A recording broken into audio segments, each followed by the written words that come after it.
Another day has come for you to be inspired and educated with yet another interesting video. Now, tell me honestly, did you click on this video because you wanted to know the real reason why In-N-Out has not opened a branch in your city yet? Or are you just plain hungry and craving for some In-N-Out? Well, let me guess. Both are correct, right? But you've come to the right channel because whatever your reasons are, we're here to provide you with exciting videos.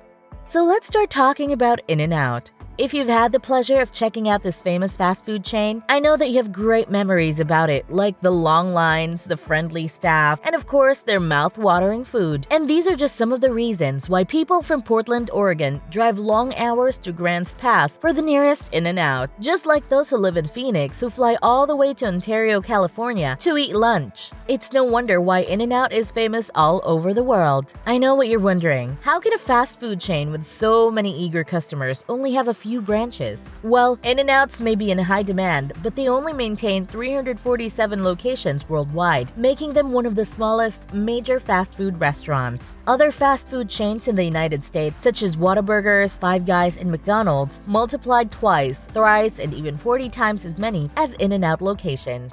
But why? Let's look into its history. It was the year 1948 when In-N-Out first opened its first restaurants. They were opening an average of 5 restaurants per year, which is less than what Subway opens in a day. You might question In-N-Out's decision on why they deliberately leave their money out in the open when they actually have the resources to make huge profits through expanding. Well, their response is simple. They believe that high-margin industries that are incredibly profitable are boring. For example, how do toothbrush companies make more money? Simple. They sell them. With the suitable materials, companies realize how plastic, handles, and brush bristles don't cost that much, so they were able to get some healthy margins. Then, as to how the business world works, another company will try to take risks and manufacture their brushes differently, such as making them out of aluminum, calling it youth brush, and selling it for a higher profit. But we're not really dental products enthusiasts, so the business model ends up being simple. A customer hands over a few dollars, these companies give them plastic rods with bristles, and voila, the business is right on track. However, the companies need to strategize, especially if the competition is high and the customer's spending limit is low. These companies should be able to up their game and do something creative to allow them to continue earning profits. But it's different in every industry because many factors are involved. For restaurants, drinks are the primary concern. For printing services, ink is the top priority. In Costco, low prices. Those are the things that are equalized via annual memberships. Like, it's good business that McDonald's sells their French fries for a few cents a piece, but it's even better with the real estate. You see, McDonald's only owns and operates 15% of its restaurants worldwide. The rest of the branches are franchised, which means they own almost all buildings and land beneath these locations. These franchises pay McDonald's 8 to 15% revenue as a form of rent to the company. This means that McDonald's can make some money even if the restaurants aren't that much profitable. That's how a standard franchise royalty simply works. It's not hard to see why they stay with the company for an average of 14 years. The spree ended with the company owning more than $30 billion worth of real estate. This makes the company more of a real estate investor than a fast food chain because of how the business diversified, which made their income tax deductible.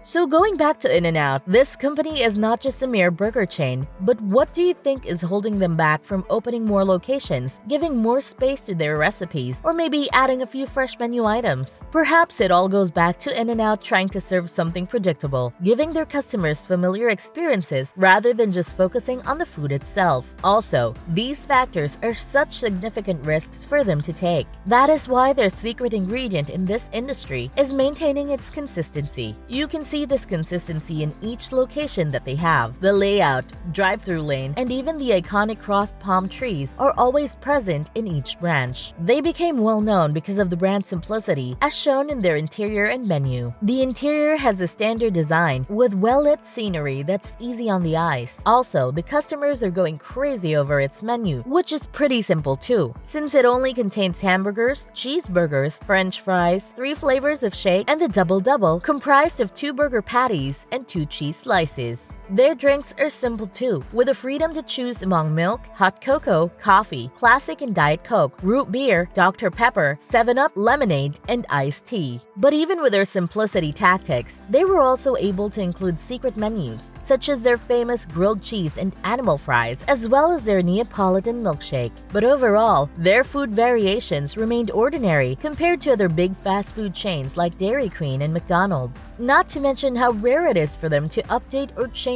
these menu items. Without exaggeration, they changed them maybe once every generation. In 1958, they decided to change their bottled sodas into fountain drinks. Then, in 1975, milkshakes were added to the menu. Next was when Dr. Pepper was added to their variety of drinks in 1996. After 7 years, lemonade was added. Then just this 2018, hot cocoa made it on their menu. They were so used to operating in a routine that the company broke into a fight when a new beverage size was introduced. Also, it was all over the news when the company closed 37 Texas locations when they found out that the buns they were producing did not meet the quality standards of the original In-N-Out hamburger buns. Don't get me wrong, it's good that the company put a lot of importance on their consistency, but the downside is how they can't respond to specific changes in the industry. For example, in 2015, McDonald's had a significant turnaround after declining sales with their all-day breakfast menu and was caught off guard by Chipotle's success. So, many chains worked hard to develop a variety of healthy food choices.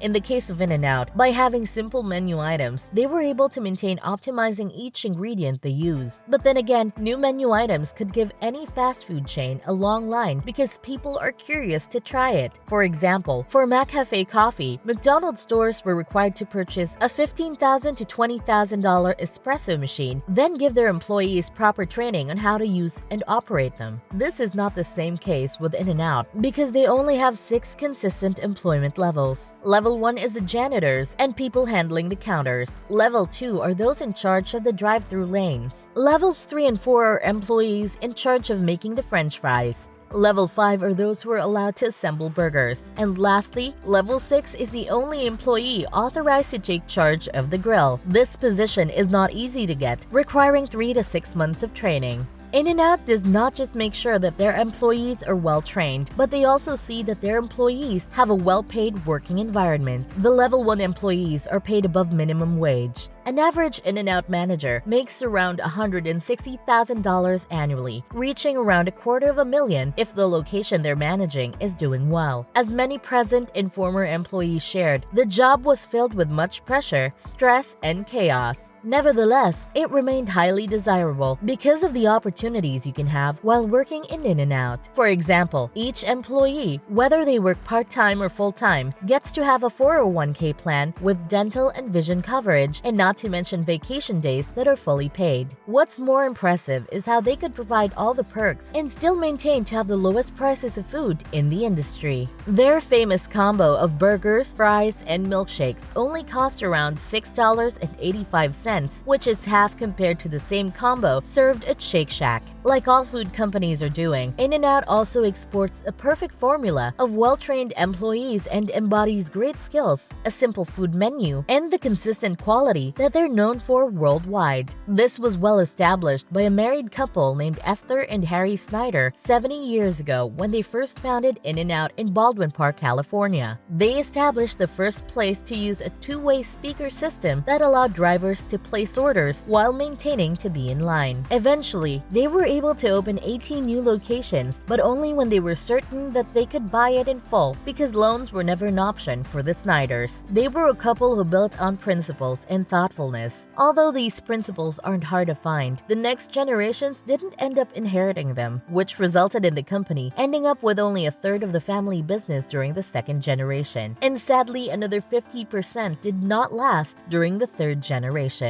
It also went through sadness and tragedy, starting with Harry's death in 1967, followed by his son Rich in 1993. Then his brother, Guy, who died 6 years after Rich. After which, Esther took over the company but then had to make the riskiest move of all when she died. They were forced to hand over the company's presidency to a person outside the family. Mark Taylor took over the company just until Guy's daughter, Lindsay, reached the age of 30 and could handle the business by herself. After a few years and after inheriting 50% of the family business, Lindsay was able to take back full control of the business by the age of 35. In the end, In-N-Out became one of the few fast food chains that was able to maintain their legacy with almost 14 years of the company staying within the family. To this day, In-N-Out has only gone through 6 different leaders who were greatly pressured by the outsiders to franchise their business, which helped it change and develop into what it is today. Now, 70 years later, they still have the power to make their customers feel at home in any of the 300 locations that they have. Also, their CEO is the highest-rated female US CEO. Still, the company is growing more and more, with new branches entering multiple states in the past couple of years. Lindsay, still in her 30s, doesn't really want to expand in the east of Texas while she's in control. She just wants to maintain the few locations that In-N-Out has currently established. So whenever marketing and fanfare say that there's a new branch opening, people go wild because they know how major this event is. The lines are so long that In-N-Out has to hire off-duty police to help them manage traffic. Also, the big shot employees are being flown in to help manage the chaos in a 10-hour shift. Of course, each ingredient and equipment is being prepared perfectly, baked and assembled daily to ensure quality. All ingredients are directly delivered to each store from the main distribution centers located in Baldwin Park, Lathrop, California, Dallas, Phoenix, Draper, Utah, and Colorado Springs. That is why each location is measured to be within a 500-mile radius from distribution to ensure that the store will get the freshest ingredients to serve its customers. So even though you're a big fan of other fast food chains, you can never deny the fact that In-N-Out will always have a special place in your heart. It may not be making as much money, as famous, or as big as McDonald's. Still, the way it was able to keep that authentic legacy, tracing all the way down to the company's roots, is definitely worth something. They were able to stay true to their identity going back over 70 years. At the end of the day, the most important lesson you can learn in business and in life is that sometimes all you have to do is to make a good thing and keep going despite all the changes the world brings. And that's it for today's video. We hope you learned something valuable today. Feel free to tell us what you think about this video by leaving us a comment below. Thank you for watching, and please give this video a like and share it with your family and friends. See you in our next video.